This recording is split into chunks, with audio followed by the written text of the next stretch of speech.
দেখে পয়গম্বর ইব্রাহিম খলিলুল্লাহ আগুনের ভিতরে পড়ে না।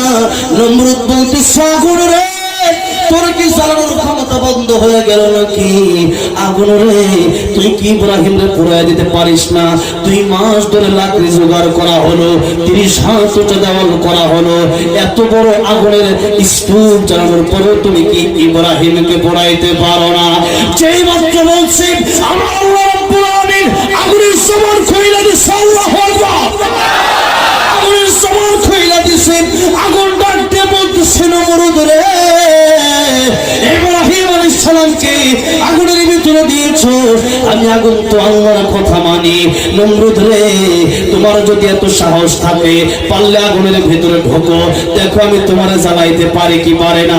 তমাম দুনিয়া আমি আগুন জ্বালাই দিতে পারি, কিন্তু ইব্রাহিমের একটা পশমও আমি আগুন জ্বালাই দিতে পারি না। এই জন্য ওই ঈমান যদি আজকেও আমাদের থাকতো, ইব্রাহিম ঈমান যদি আমাদের থাকতো, আজকেও আমাদেরকে আগুনে পোড়াইতে পারতো না। কথা বলেন ঠিক না ঠিক?